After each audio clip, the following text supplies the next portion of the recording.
Hi guys! Welcome back to another vlog. So for this video, i-share ko na sa inyo kung magkano ba yung nagastos natin sa Singapore trip natin for 3 days and 3 nights. So yun, mag-start tayo sa itinerary muna para mas malinawan kayo sa 3 days and 3 nights na yan. For our day 0 kasi hindi wala pa tayo sa Singapore nito. Umalis kami ng Manila ng May 22. Flight natin is nasa 9 PM ata yun. And then nakarating tayo ng Singapore ng May 23 ng madaling araw. So, mga alauna. Tapos noon, nag-book tayo ng airport transfer sa Klook para papunta sa hotel. And then, natin tayo sa hotel and then lights out. Wala tayong ginawang iba. Kasi, kinabukasan na tayo nag-start. So, this is our official day 1 sa Singapore. May 23, 2025. Ang first na ginawa natin is pumunta tayo ng Siloso Beach. So, sa Siloso Beach, nag-picture taking lang tayo doon. Ganyan. Malapit siya sa Universal Studios. Medyo late na kami nagising nito kasi nga madaling araw na kami nakarating ng hotel. Hinabaan muna namin ng konti yung tulog namin. Then, nag-breakfast na kami sa hotel kasi yung hotel na nabook namin is free breakfast siya. So, yun nga, after natin mag-breakfast, diretso tayo ng Siloso Beach. So, after natin sa Siloso Beach, katabi lang nun, tapat na tapat nun mismo yung Sentosa Skyland Lodge. So, sa Skyland Lodge, ayan, nag-activity tayo doon. So, pwede nyo rin siyang i-book sa Klook kung gusto nyo. Pero kami doon na kasi kami nakapag-book kasi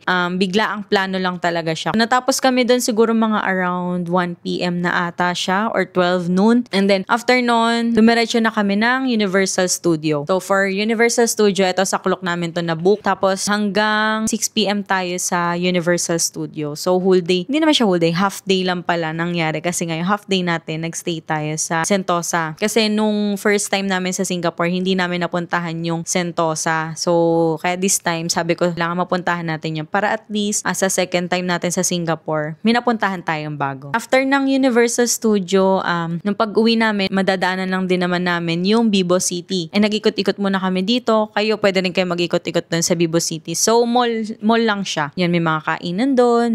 Pwede rin kayo mag-shopping, ganyan. So, depende sa inyo. For our day 2, May 24, 2025, so, nagpunta kami ng Kampong Glam. And then, magkakatabi lang kasi ito eh. Tapos malapit lang siya sa hotel namin. Kampong Glam, Muscat Street, Haji Lane. Tapos after nun, nag-Chinatown tayo. Sa Chinatown, doon yun na din makikita yung Buddha Tooth Relic Temple. Tapos nag-lunch tayo sa Hawker. Dito sa Hawker, dito yung mga murang kainan. Kung gusto nyo matry yung mga murang kainan dito sa Singapore, try nyo dito sa Hawker Center. Pero sa Singapore, expect nyo talaga na medyo mahal yung mga, hindi medyo, mahal pala talaga. Mahal yung mga pagkain dito. Mag-aalat lang talaga kayo ng malakalaking budget. Tapos, after nating mag-lunch, pumunta tayo ng Garden by the Bay. Nung last time na nagpunta kami ng Garden by the Bay, dun lang kami sa may Super Tree Grove. Ayun kasi, libre lang dun. Hindi kami nakapasok ng Flower Domes. Kaya this time, sabi ko, pagbalik natin, kailangan mapasok na natin yung Flower Dome. So, pumasok kami sa Flower Dome and then sa Cloud Forest. Dito, nabook din namin siya sa Klook and masasabi ko, sulit naman yung binayad namin kasi sobrang ganda sa loob. And then, malamig. Kasi syempre, diba sa Singapore is mainit yung panahon lagi doon. So, kahit magtagal kayo doon sa loob, hindi kayo maiinitan kasi aircon talaga yung buong dome nila doon. And then, after nun, mga around 6 PM, nagready na kami papunta doon sa Super Tree Grove. Kasi dito, libre lang naman yung entrance. And meron silang light show. Kumbaga yung Tree Grove nila doon, umiilaw yun, parang sumasayaw, sinasabayan yung kanta, ganyan. Tapos, ang kinagulat ko dito is hindi ko in-expect na meron pala silang Aurora Borealis. Kasi nung last time na nagpunta kami doon, ano lang siya, yung umiilaw lang, ganyan, sinasabayan niya yung kanta, ganun. Pero, nung time na yon walang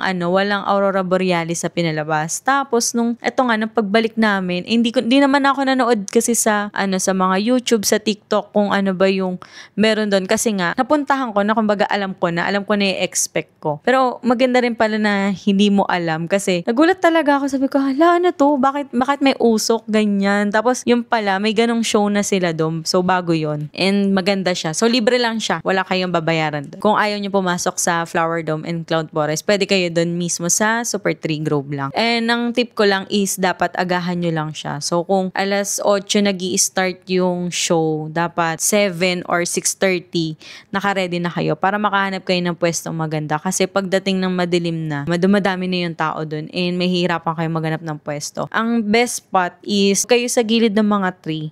Doon doon kayo sa sahig mismo, tapos hanap kayo ng pwede nyong higaan, ganyan, para mas kita nyo talaga yung buong light show. And then after nun, pag uwi namin, tinry namin mag-Boogie Street. Kaso, yun nga, since gabi na siya masyado, mga 10 PM na ata yun, sarado na yung Boogie Street. Ay nakabili pa kami doon ng mga chocolate sa ABC Mart. Okay na din, kasi hindi na namin siya nabalikan ng ibang araw kasi nga sobrang ikli lang ng stay namin dito sa Singapore. And then for our day 3 or last full day natin, May 25, 2026. Early checkout kami dito. Tapos yung mga gamit namin is pinalagay na lang namin dun sa hotel or dun sa reception para makapag-ikot-ikot kami kasi full day pa yung stay namin sa Singapore kasi ang flight namin is gabi pa. Alauna ng May 26 pa yung biyahe namin. So meron pa kaming whole day na para maglibot sa Singapore. So ayun, nag-early checkout kami and then nilagay namin yung gamit namin sa reception. Pumayag naman sila. Tapos pumunta kami ng Port Canning Park. So dito sa Port Canning Park, kung gusto nyo ng perfect na picture or hindi kayo mag-i-stay na matagal, I suggest agahan nyo. Sobrang aga talaga dapat. Siguro punta kayo mga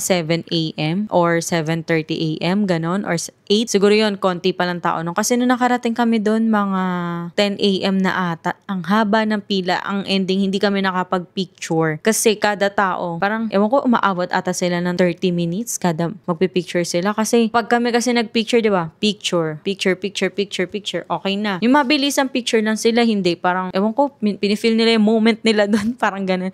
So, para maiwasan nyo din na madaming tao and makakuha kayo ng best picture, agahan nyo. Instagrammable places din yun yung Port Canning Park. Wala naman kayong entrance na babayaran. After no, nagpunta kami ng Merlion. Makikita nyo na doon yung Marina Bay Sand, tapos malapit na doon yung Jubilee Bridge, tapos yung Helix Bridge. Pero malayo-layo yung lakaran nga lang yun. Kaso ang nakita na lang din namin is yung Merlion, tapos kita na yung Marina Bay Sand, and then Jubilee Bridge sa gilid lang. Yung iba hindi na namin napuntahan kasi sobrang init and kasama nga namin is senior and bata. So kung dalawa lang siguro kami doon, baka may chance pa na puntahan namin. Di na nga namin nakita yung nabilhan namin ng ice cream doon sa may malapit sa Merlion. So pantatawid ka pata ng Helix Bridge doon para marating mo doon si Manong. And nakita ko, nag-trending siya sa TikTok. Bila ng ice cream na may apa. Pero na-try nga namin siya way back 2019. Nagustuhan namin parehas. Doon na din pala kami nag-lunch sa may Shake Shack. So after namin sa Merlion, ayan, nagpunta naman kami ng Mustafa Center. Dito sa Mustafa Center, may mabibilan din kayo dito mga pasalubong, murang pabango. Yan, dyan nga nakabili si Christian nung pabango niya. And then, after natin sa Mustafa Center, bumalik na kami ng hotel. So from Mustafa Center to hotel, walking distance lang siya. Kaya nilakad na lang din namin pabalik. Tapos, nag-book na ulit kami ng airport transfer. So from hotel to airport, binukulit din namin yan sa Klook. Ang sinadya talaga namin na agahan yung punta sa Jewel Changi Airport kasi gusto namin makita yung vortex. Kasi nung last time na nagpunta kami sa Singapore, hindi namin siya nakita. Kasi Terminal 1 pala siya. Ang departure and arrival is nasa Terminal 4 ata, kung ako nagkakamali. Kasi yung Terminal 1, ayun yung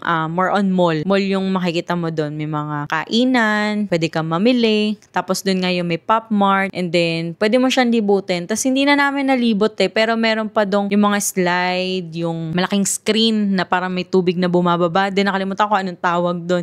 Basta madami kayong makikita doon sa Jewel Changi Airport na pwede nyong ma-explore. So, I suggest kung pauwi na kayo ng Manila, mag-alat kayo ng madaming oras sa Jewel Changi. So, dito parang around 4 PM ata kami pumunta doon. So, para malibot pa namin yung Jewel Changi Airport. And then after nun, back to Manila na tayo. So, next natin na i-discuss is yung budget. So, ito, ang ibibigay ko ng budget is per head na. So, dito kasi sa Singapore namin, sagot namin ni Christian yung tatay niya, si Tatay Mimi. So, hindi ko na siya isasama. Kaya ang ibibigay ko ng budget is naka per head na siya. So, yun na yung hinanda kong budget. Simulan natin sa airfare. For our airfare, syempre, alam nyo na, binook natin yan via piso pair ni Cebu Pacific, kaya mura lang ang ating airfare. So, ang airfare natin is nasa 4,658.92 pesos. So, kung gusto nyo makamura din sa mga budget nyo during travel, I suggest talaga mag-abang kayo ng piso sale. And then, kung dapat kapag ka nag-post si Cebu Pacific na magpipiso sale sila, dapat alas 12 pa lang nakaabang na kayo and decided na kayo kung saan kayo pupunta. Hindi yung kung kailan nagpiso sale si si Cebu Pacific, doon pa lang kayo magde-decide kasi ang ending nun, mauubusan talaga kayo. Ang kasi nangyayari dyan, alas 12, di ba nagbabagsak sila ng piso sale. Pagdating ng 12:10, wala na. Totoo yung promise. Kung matitira na lang dyan yung mga lugar na hindi naman madalas puntahan. Tapos, kung meron man, papunta lang ang piso, pauwi, mahal na. Ang nangyayari naman kasi dyan, bago naman sila mag-piso sale, meron yung teaser post si Cebu Pacific. Tsaka mababasa nyo na yan, makikita nyo yan sa TikTok, sa Facebook, yan, nagte-trending na magkakaroon ng piso sale si Cebu Pacific. And normally, mga, 8, 9, 10, ganon. Ganon sila nagsisale. Dati parang bihira yan eh. Ngayon parang monthly may piso sale na yan si Cebu Pacific. Tapos, ang dami ko na nasabi sa, sa airfare. Tapos, nagbayad tayo ng travel tax. So, travel tax, matik yan. Lagi, kada lalabas tayo ng bansa. So, nagbayad tayo ng 1,620 pesos per head. Tapos, for our hotel, ang binayad namin is nasa 5,065 pesos per head. Good for 3 nights na siya. And then, dito kasi sa Singapore, mahal talaga yung mga hotel dito. Kahit naman lahat talaga mahal dito. Pagkain, hotel, pamasahe, ganyan. So, yung 5,065 na yon for 3 nights, mura na yon. And then, ang kagandahan doon is libre na yung breakfast namin. Breakfast naman doon is buffet. Gawin nyo, busugin nyo na yung sarili nyo sa breakfast. Tapos, sa lunch, doon na kayo magtipid. So, kung vegetarian traveler lang kayo, diba? And then, for our activities, sa Skyline Lodge, gumastos tayo ng 1,295. And then, for Universal Studio Singapore, ang entrance natin doon is 3,465. And then, sa Cloud Forest and Flower Dome, binayad natin is nasa 1,378. So, for our hotel transfer, 700 pesos papunta, and then nung pabalik 700 pesos din. So 1,400 siya, balikan na. Tapos for eSIM, gumastos kami ng 325 pesos. Sa eSIM, 300, isa lang naman yung in-avail namin. Kaya 325 lang yung binayaran natin. And then for EasyLink, yun, nagbayad kami ng 215 pesos. Yung EasyLink, yung card yun mismo na ginamit natin. Tapos ang total na pamasahe na nagastos natin for 3 days natin sa Singapore is nasa 704 pesos. And then sa total ng pagkain na nagastos ko dito, may separate vlog ako dyan kung gusto nyo makita kung ano yung mga nakain ko, ano yung mga na-try ko. Ang nagastos ko dito is 3,875 pesos. Panoorin nyo na lang yung separate vlog natin dyan. And then bumili kami ng pasalubong. For pasalubong, gumastos kami ng 2,156. So kung ito total natin yung nagastos natin dito sa Singapore for 3 days and 3 nights, ang total na nagastos natin per head is 26,856.2. So itong budget na to is yung nagastos namin. So nakadepende pa rin yan sa inyo kung paano kayo gagastos and kung ano yung mga activity itatry nyo, ano yung mga pagkain na susubukan nyo, saan kayo magi-stay, yung airfare na mabubuk nyo, or normal na pamasahe siya. Yan, so nakadepende yan sa inyo. So ito, pwede nyo siya maging reference. So medyo mahal, diba? Kasi mga ganitong budget na 26,000 or sabihin mong 27,000, pwede mo na to maging budget for 1 week sa Taiwan or sa Japan. Pero syempre bukod dyan yung pasalubong tsaka yung mga shopping, ganun. Pero kung tutusin, pwede na yun, 27,000 na yun for 1 week sa Taiwan tsaka sa Japan Medyo mahal kasi talaga sa Singapore. So yun, kung magbubuk naman kayo sa Klook ng mga activities nyo, like yung mga Skyline Lodge, Universal Studio, yung Flower Dome, ganyan. Pwede, tapos yung hotel namin, alam ko meron din siya sa Klook. Ilalagay ko dyan yung link sa baba. Kung gusto nyo makita yung mga ginawa namin sa Singapore, nakadaman dito yung buong playlist nung Singapore vlog namin. So pwede nyo siyang panoorin para makita nyo kung ano ba yung mga pinagsasabi ko dito sa vlog na to, kung ano yung mga ginawa namin. So yun lang. Tingin ko na sabi ko naman na lahat ng kailangan kong sabihin. And kung may mga katanungan pa kayo, pwede kayo mag-comment dyan para sagutin natin. And kung may add pa kayo or additional knowledge na gusto nyong i-share, feel free to comment lang. So yun lang guys. Huwag nyo kakalimutan, gamitin ang ating promo code kapag magbubuk kayo sa Klook ng mga activities and hotel nyo na The Hisons Klook. So yun lang guys. Huwag nyo kalimutan mag-like, share, and subscribe para mag 1,000 subscriber na tayo. Yun lang. Thank you for watching. Bye!